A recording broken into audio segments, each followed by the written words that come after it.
흔히 성공했다고 하는 사람이나 실패한 사람들에게 길을 잘 선택했다 혹은 길을 잘 못 선택했다 이런 얘기를 합니다. 인생에 놓여 있는 두 갈래 길, 인생에게는 언제나 선택의 순간이 올 수밖에 없다 이런 얘기를 많이 하고 있습니다.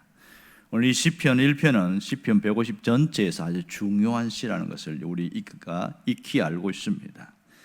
1편은 짧지만 주옥 같은 교훈들이 들어있고 아주 깊이 있는 내용들, 우리 인생의 방향을 기준을 설정해주는 중요한 것들이 많습니다.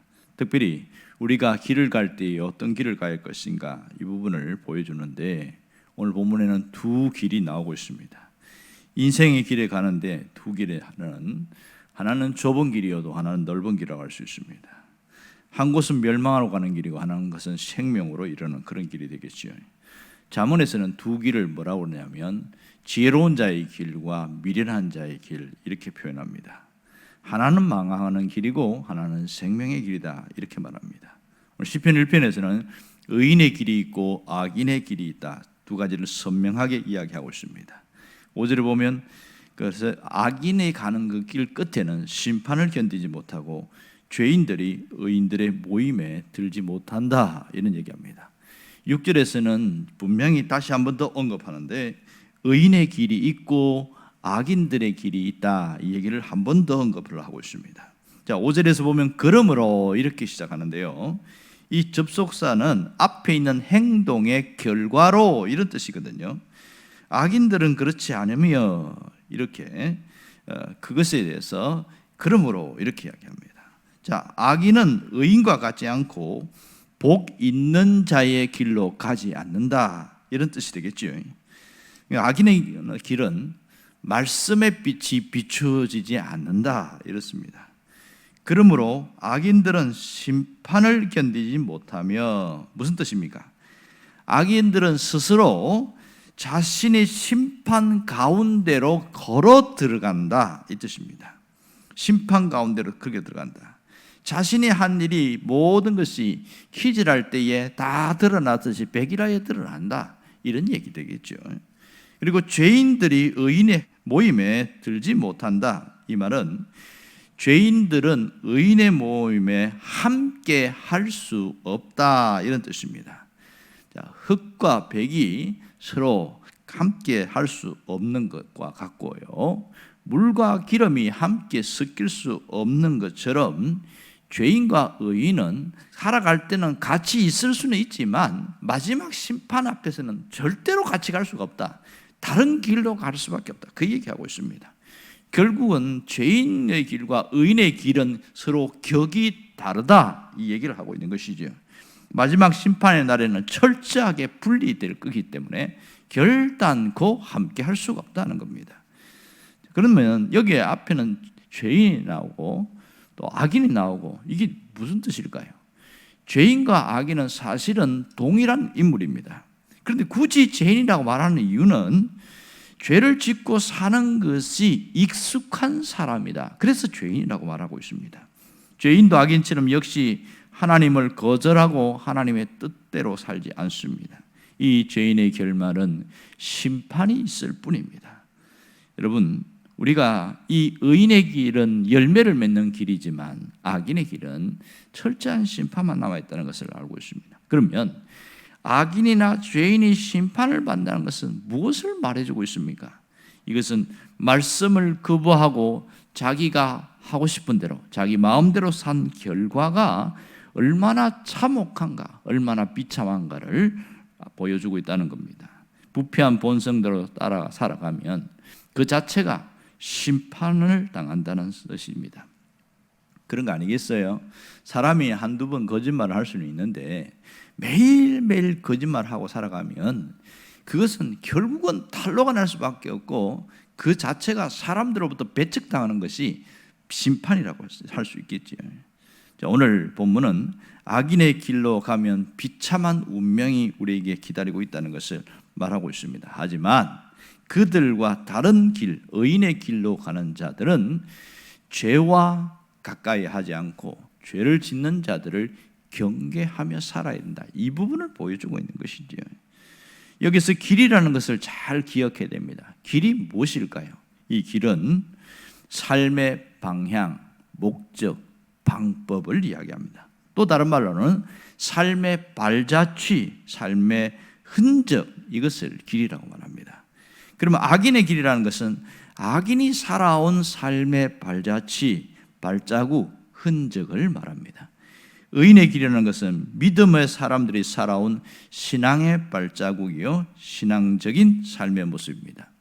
신명기 11장에서는 두 길이 있다고 말하면서 하나는 에발산으로 가는 길이고 또 하나는 그리심산으로 가는 길이다, 그 얘기를 하고 있습니다. 두 산이 서로 마주보고 있거든요. 산 자체가 지금도 그래요.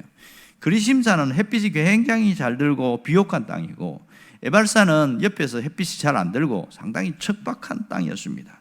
그래서 이 산에서 하나는 축복을 선포하고 하나는 저주를 선포해라, 그렇게 하면서 직접 실물 교육을 했는데요, 이것이 신명기 28장에서 너희가 하나님께 순종하면 이러한 복을 받을 것이고 순종하지 않으면 이러한 저주가 임할 것이다, 이러면서 두 쪽을 나누어 가지고 그렇게 해서 축복과 저주를 선포하면서 어느 길로 갈래, 그것을 직접 몸으로 보여준 것이 에발산과 그리심산의 길이었습니다.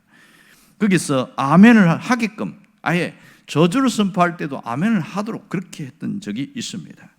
자, 여기서 우리가 깨달을 수 있는 영적인 진리가 있습니다. 그것은 우리는 매일매일 두 갈래 길에서 선택을 해야 되는 그런 자리에 서 있다는 겁니다. 이런 선택의 두 갈래 길에서 있는 우리가, 우리의 삶은 세상 사람과 다른 삶을 선택해야 한다, 그 얘기를 하고 있는 것이죠. 어쩌면 지금 현재의 삶은 그냥 주어진 것이 아니고 내가 겪고 있는 것은 과거에 선택한 것이 결과로 오늘 나타나는 경우가 굉장히 많습니다. 과거에 짧은 가까운 지난해나 또 먼 내일은 한참 이전에 선택한 결과로 오늘을 살고 있다는 것을 인지하지 못하는 경우가 상당히 많지요. 그러므로 지금 오늘의 선택은 내일의 나를 새롭게 만들어 간다는 것을 깨달아야 됩니다. 오늘의 선택이 내일의 삶이 더 나아지게 만드는 것을 뼈저리게 깨달은 사람은요, 확실하게 다른 선택합니다. 흐지부지 않고요, 분명한 선택을 합니다. 하나님의 말씀으로 세워져가는 인생이 아니면 결국 모래 위에 집과 같이 돼서 언제 무너질지 모릅니다. 출세만을 향해서 달려가는 사람들은 정말로 쉽게 무너질 수 있습니다. 하나님의 말씀을 선택하는 것이 미련해 보이고 더디 가는 것처럼 보이지만 나중에 결말에 가서는 결정적으로 차이가 난다는 것을 우리가 잘 기억해야 됩니다. 마지막 때에는 하나님의 심판이 있습니다. 그런데 대부분 사람들은 어떤 길을 걸어갑니까? 어떤 길을 좋아하지요? 좁은 길보다 넓은 길을 좋아합니다. 좁은 문보다는 넓은 문을 더 좋아합니다. 예수님은 반대로 이야기합니다. 좁은 문으로 들어가라. 멸망으로 인도하는 넓은 문은 크고 그리로 들어가는 자가 많지만 생명으로 인도하는 문은 좁고 협착하여 찾는 이가 적다, 이렇게 말합니다. 자, 그러면 좁은 문, 좁은 길이 무조건 고난만 있는 것인가? 그건 아닙니다. 단지 신앙의 길로서 다른 길을 가는 거죠. 여러분 유명한 그 가지 않은 길이라는 시 아시지요? 로버트 프로스트가 쓴, 미국의 시인이 쓴 이 시인데 중학교 교과서에 실릴 만큼 아주 유명한 시입니다. 그 내용은 이런 거예요. 보면 노란 숲속에 두 갈래 길이 나 있었지만 이 시인은 두 갈래 길을 동시에 선택할 수 없음에 되게 안타까워하고 있어요. 그래서 그 가운데 내가 한 길을 선택해서 걸어갔는데 그로 인해서 모든 것이 달라졌다, 이렇게 표현하고 있습니다. 결국 여기서 뭘 보이냐면 인생은 선택의 연속이다, 그걸 강조하고 있거든요. 매 순간 선택해야 되는 순간 자리에 있는데 무엇을 선택하냐에 따라서 가는 길이 다르고 인생의 질이 달라진다, 이 얘기를 하고 있습니다.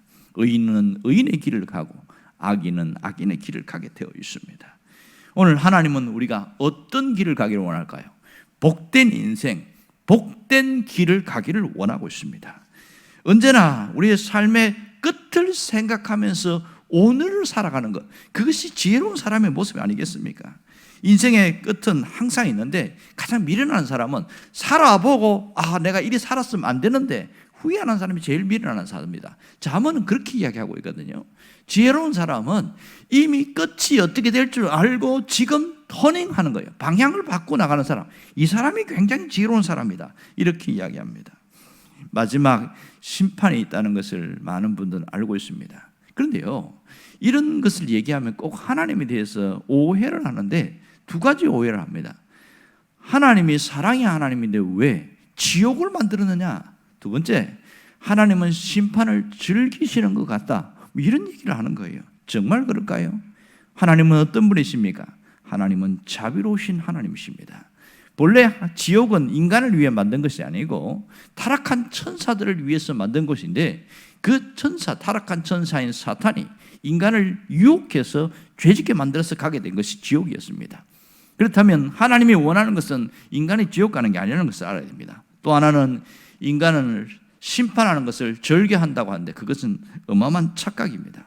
하나님은 심판에 이르지 않기 위해서 미리 대비할 수 있게 하시고, 그래서 자꾸만 이 길로 가면 망하니까 가지 마라, 이 길로 가라, 그렇게 얘기하고 있는 거예요. 그런데 왜 그 길로 가게 되죠? 자신의 선택 때문에 그런 거죠.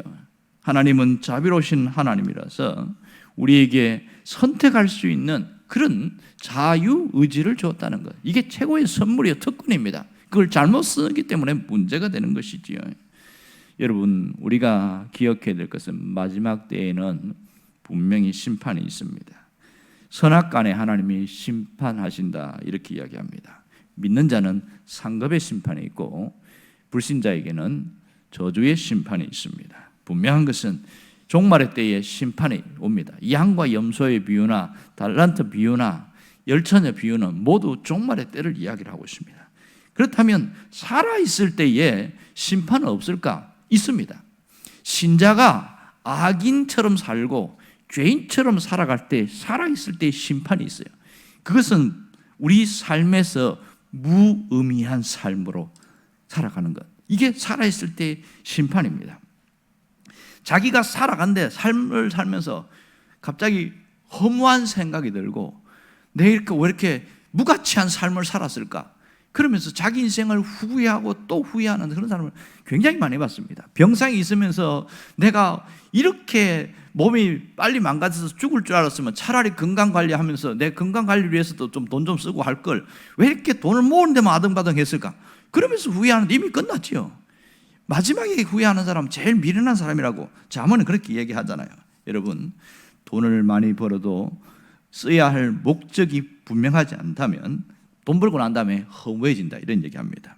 좋은 집에 살고 먹을 것을 위해서 살아간다면 결국은 인생이 무가치하게 살아간다, 그렇게 얘기합니다. 어떤 시간이 지나면 후회할 그 일에 목숨을 걸고 아등바등 살아가는데 결국은 그것이 이루어졌을 때 왜 이렇게 살았을까? 이게 무의미한 삶이라는 겁니다. 젊은 날에 이 후회할 인생을 살지 않고 올바른 가치 있는 인생을 살아가는 그 인생의 통찰력이 있을 때에 우리는 정말 지혜로운 자입니다. 그러나 그것이 없는 자는 마지막에 자기 삶에는 열매 없는 삶을 살아가게 됩니다. 이 자기 삶이 무의미하다고 느껴지는 것, 이것이 심판이라는 걸 알아야 됩니다. 마지막 때에는 길에 대한 심판이 있지만 살아있을 때에 보람있고 가치있고 의미 있는 인생, 이것은 하나님이 주신 축복입니다. 여러분, 똑같이 살아도요, 똑같이 신앙생활해도 내가 하고 있는 이 일에 가치가 있고 내가 이 일이 소중하게 느껴지면요, 얼마나 기쁨이 있고 감격이 있는지 몰라요. 근데 어떤 사람들이 병에 들느냐, 내가 왜 살고 있는지 모르겠다, 이 사람들은 거의 병들어요. 통계적으로 보면 우울증에 시달리고 있는 사람들의 많은 분들이 자기 삶의 가치를 못 찾아나고 자기 인생의 가치를 못 느낀다는 거예요. 왜 살아야 되는지 모르겠다. 그래서 그것을 못 벗어나가니까 그 병에서 못 벗어나는 경우가 굉장히 많답니다. 그렇던 사람이 갑자기 이 생의 의미를 발견하기 시작하면서 확 벗어나게 됩니다. 방황하는 청소년들이 있었는데 이 아이들을 어떻게 해야 되나 몇몇을 데리고 선생님이 고아원을 데리고 왔어요. 아예 사고 많이 치는 애들, 돈은 많은데 부모들이 잘 살아서.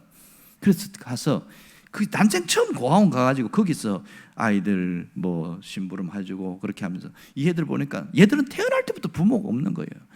야, 그런 걸 보면서 너무 다른 삶을 봤어요. 아이들을 그렇게 도와주고 섬기하면서 깨달은 거예요. 내가 행복에 겨워서 이렇게 살아왔다는 거. 그렇게 하면서 확 삶을 돌이키더라고요. 여러분, 사람은 깨달을 때에 변화가 일어납니다. 방향 전환이 있을 때에 삶은 달라지게 되었습니다. 내가 깨닫는 순간 그때부터 돌이키기 시작하면 하나님은 살아있을 이때에 우리에게 기회를 주고 계신다는 사실을 잊지 않아야 됩니다. 분명한 것은 아직은 하나님이 우리에게 기회를 주셨다는 겁니다. 무슨 기회? 돌이킬 수 있는 기회, 회복할 수 있는 기회를 주셨습니다. 여러분, 우리 인생이 하루하루가 사망에서 생존하는 것 같아요. 하나님께서 우리의 길을 인도하셔야만 오아시스와 같은 축복을 누릴 수가 있습니다. 그 길의 끝은 형통이겠지요. 어떻게 살아야 됩니까? 말씀이 이끄는 대로 따라가야 합니다. 말씀의 인도함을 받아야 됩니다. 오늘 내가 말씀에서 어느 편에 서 있는가 늘 스스로 봐야 됩니다. 우리의 영혼은 어디에다 관심을 갖고 있는가 돌아봐야 되겠지요. 내가 성경과 멀리 하고 있는가 아니면 가까이 하고 있는가 한번 봐야 됩니다. 그렇다면 다시 한번 자신이 진단됐다면 이제는 말씀을 가까이 가져올 수 있기를 바랍니다. 말씀과 가까이 하고 그 말씀을 묵상하고 그 말씀의 인도함을 받기를 원합니다. 하나님은 반드시 그런 자의 인생을 다시 일으켜 세우십니다. 회복은 일어납니다. 길은 말씀 묵상에 있습니다. 말씀을 즐거워하고 말씀을 사랑하십시오. 말씀을 주야로 묵상하기를 바랍니다. 이 말씀에 흠뻑 젖어서 은혜로운 삶을 살아가기를 바랍니다. 그렇다면 하나님의 역사는 반드시 나타납니다. 여러분이 그런 지혜로운 삶을 살기를 주의 이름으로 축원합니다. 기도하겠습니다.